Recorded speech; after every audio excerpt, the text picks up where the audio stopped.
नमस्ते, good morning guys, welcome to back my channel. आज मैं लेकर आई हूँ ना किचन से जुड़े बहुत ही कमाल के टिप्स, जिसके यूज़ करने के बाद आपकी ठंड में होने वाली सारी प्रॉब्लम का सॉल्यूशन हो जाने वाला है। तो चलिए स्टार्ट करते हैं आज की वीडियो। तो फर्स्ट टिप और ट्रिक है मेरी इस तरीके से तवे को लेके। जब भी आप तवा गरम करते होंगे तो आप देखे होंगे कि जो पहली रोटी होती है वो अक्सर ख़राब होती है। तो उसकी मेन वजह होती है आप तवे को अच्छे से गर्म कीजिए, उसके बाद देखिए यहाँ पे थोड़ा सा ऑयल रिलीज़ होता है। हम तवे को कितना भी क्लीन कर लें ये नहीं होता है, पर जब तवा गरम करेंगे तो ये अक्सर होता ही है। तो हमने यहाँ लेना है कॉटन का कपड़ा और इस ऑयल को अच्छे से क्लीन कर लेना है। जब तक आप ये नहीं करेंगे आपको पहले रोटी बिगड़ने ही वाली है। तो रोटी बनाने से पहले इस तरीके से अच्छे से इसे क्लीन कीजिए, आपकी रोटी कभी बिगड़ने वाली नहीं है। तो आई होप ये टिप आपके बहुत ही काम आएगी और नेक्स्ट टाइम आप इसे यूज़ करेंगे। अगली टिप है मेरी इस तरीके से किचन सिंक को लेंगे। तो किचन सिंक में अक्सर ऐसा होता है कि ड्रेन बन जाता है, पानी निकलता नहीं है, ब्लॉकेज हो जाते हैं और हमें बड़ी दिक्कत होती है कि ये खुलते नहीं हैं। बहुत आसानी से तो बिल्कुल नहीं खुलते हैं, हम लोग को ड्रेन एक्सपर्ट को बुलाना पड़ता है, प्लम्बर को बुलाना पड़ता है इसे ठीक करवाने के लिए। तो हम ऐसा क्या करें कि इस तरीके के जो चौक होते हैं या बार बार लॉक हो लग जाते हैं, इस ये ना लगे। तो इसके लिए एक बड़ा ही सिंपल सा हैक बताने वाली हूँ, ये आपने ज़रूर अप्लाई करना है अपने किचन सिंक में। तो आपकी जो किचन सिंक होता है उसमें एक बार छोटी सी जाली होती है, ये होना बहुत ज़रूरी है। अगर नहीं है तो आप एक प्लास्टिक का बोतल का बनाइए, पर इस तरीके का जो जाली होता है ये होना बहुत ज़रूरी होती है। हमारे खाने में बहुत सारी जूठन होती है, बहुत सारे कचरा होता है जो इस पाइप में जाके फंस जाता है और उससे बार बार ब्लॉकेज बनता है। तो ये जाली होना बहुत ज़रूरी है। जितना भी कचरा है ना वो आराम से ये ऊपर की तरफ ही रोक लेती है और पाइप में फंस जाता नहीं है, तो बार बार ब्लॉकेज नहीं बनने वाला है। तो आई होप ये टिप आपकी काम आए। अगली टिप है मेरी, किचन में जब खाना बन जाता है उसके बाद में आप देखे होंगे गैस स्टैंड पे इस तरीके से आटा फैला होता है और जो गैस होता है उसके ऊपर ऑयल होता है। आप पूरी फ्राई कीजिए या सब्जी बनाइए, तेल के छींटे इस तरीके से गैस पर लग ही जाते हैं। तो जो आटा हमारा बचता है ना आखिरी में रोटी बनाने के बाद, वो आटा की टंकी में तो हमने डालना नहीं क्योंकि उससे इलिया जल्दी हो जाती है। तो उस आटे का हमने यहाँ यूज़ करना है इस ऑयल के ऊपर। ये ऑयल अगर आप कपड़े से हटाएंगे तो हो सकता है कपड़ा पूरी तरह ही ख़राब हो जाए और बार में उसे धोने में भी ठंड में तो बिल्कुल ही अच्छा नहीं लगता है। तो यहाँ पर आप इस आटे का यूज़ कीजिए, इस आटे से ऑयल पे इस तरीके से स्प्रेड कीजिए और इससे जो ऑयल है ना वो बहुत अच्छे से क्लीन होता है और इसमें आपका जो कपड़ा होता है वो बिल्कुल गंदा नहीं होता है। तो इस तरीके से अच्छे से मसल लीजिए आटे को। तो जितना भी ऑयल है कि गैस के ऊपर फैला हुआ है या गैस स्टैंड पर फैला हुआ है वो अच्छे से साफ़ हो जाता है और इसको उठाने के लिए आपको एक्स्ट्रा कुछ यूज़ करना नहीं पड़ेगा।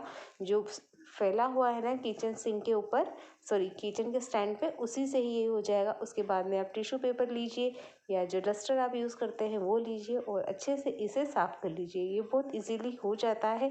टिश्यू पेपर है तो आप डस्टबिन में डाल फेंक दीजिए और अगर आप कोई कपड़ा यूज़ कर रहे हैं तो उसे भी आप डायरेक्ट डस्टबिन में फेंक सकते हैं। यहाँ देखिए सब्जी गिर गया था, अगर मैं इस कपड़े का यूज़ करूँगी तो ये जो कपड़ा है ये टिश्यू पेपर ये पूरी तरह ही ख़राब हो जाएगा। टिश्यू पेपर तो हो जाता है ख़राब, पर जो कपड़ा होते हैं वो तो फेंकने में ही जाते हैं। तो यहाँ पर हमने इस आटे का यूज़ करना है और इस तरीके से आप अच्छे से क्लीन कर सकते हैं। यहाँ थोड़ा सा ज़्यादा गीला है तो मुझे थोड़ा सा और एक्स्ट्रा आटा लगाना पड़ा ताकि अच्छे से क्लीन हो जाए। इस तरीके से मैंने इसे अच्छे से उठा लिया है। आप इस तरीके से हाथों से उठाएंगे तो हमें भी अच्छा नहीं लगता है। तो इस तरीके से आप इस फेंके हुए जो फेंकने में जाता है ना आटा, उस आटे का रीयूज़ करिए और इस तरीके से किचन सिंक पे अगर कुछ गलती से सब्जी गिर जाती है या तेल गिर जाता है, कुछ भी चिपचिपा सा जो आपको उठाने में दिक्कत आती हो, तो वहाँ आप इस आटे का यूज़ करिए और बहुत इजीली ये हो जाता है। और इस तरीके से बस आपने खींचते जाना है, जैसे सफाई करते हैं हम लोग, बिल्कुल कपड़े को इस तरीके से खींचते जाइएगा और ये बहुत इजीली क्लीन हो जाता है। इसके बाद में आप गीला कपड़ा लीजिए और आराम से गैस स्टैंड को साफ़ करिए, कोई दिक्कत नहीं होने वाला है। अगली टिप है, जब हम ठंड में बर्तन धोते हैं तो घी के बर्तन होते हैं, ऑयल के होते हैं और ये अच्छे से क्लीन नहीं होते हैं, चिपचिपे से रहते हैं। तो इसके लिए गज़ब का हैक है, आप इसे नेक्स्ट टाइम अप्लाई कीजिएगा। डायरेक्टली हमने इससे बर्तन नहीं धोना है। आप बर्तन लिक्विड यूज़ करते हो या बर्तन धोने का साबुन यूज़ करते हैं, दोनों पे ही काम करने वाला है। तो यहाँ हमने करना है पानी गर्म और थोड़ा सा गर्म पानी हमने यूज़ करना है। जब आप गर्म पानी से बर्तन धोएंगे तो आप देखेंगे कि जितनी भी चिकनाहट है वो बहुत आसानी से निकल जाने वाली है। जैसे ये दूध का प्लेट है तो इस पर जब दूध बॉईल होता है थोड़ा बहुत लग जाता है और उसके बाद में चिकनाहट होती है जो आसानी से नहीं निकलती है। तो इसको हम यहाँ पर अच्छे से क्लीन करने वाले हैं और ये प्लेट बिल्कुल ही न्यू निकाली हुई है, तो इस पर स्टिकर भी है। इसके लिए कितने ही आपको ट्रिक बताए गए कि प्रेस गर्म करिए या इसे गैस पे गर्म करिए। मैं यहाँ इस गर्म लिक्विड से ही आपको ये क्लीन करके दिखाने वाली हूँ। जो स्टिकर है ना वो भी आसानी से निकल जाता है।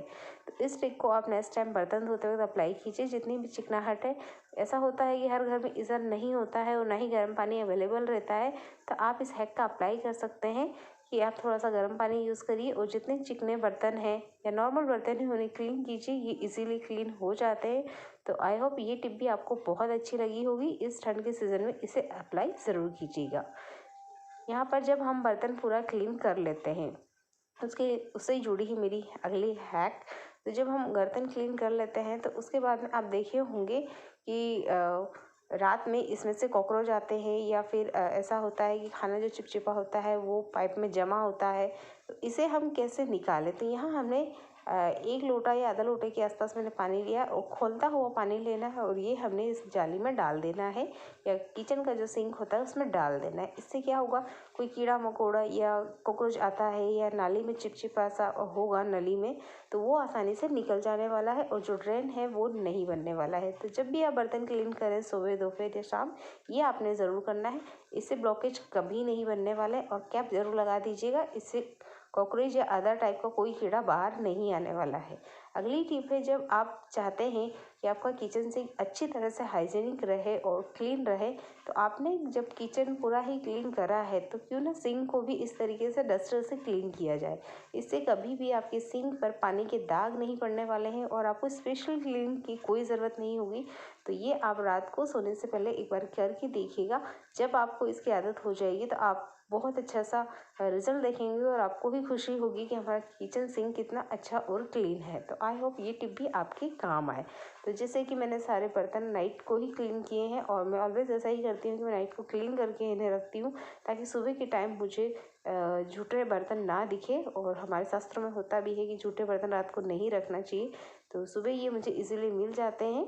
तो इस तरीके से मैंने सारे के सारे बर्तन अभी नाइट को क्लीन किए हैं। और जो हमारा गैस स्टैंड होता है ना, उसका भी बहुत अच्छे से ध्यान देना होता है कि जो हमारा गैस स्टैंड होता है, ये गैस होता है, उस पर कभी भी कोई बर्तन ना रखिएगा। वो कोई सा भी बर्तन हो, दूध, तपेली, तवा, जो भी आप यूज़ करते हैं, इसे हमेशा खाली ही रखिएगा। ये बहुत अच्छा होता है। तो इस तरीके से आप भी किचन को नीट एंड क्लीन रखिए। आई होप आज की सारी टिप आपके काम आए। देखने के लिए धन्यवाद।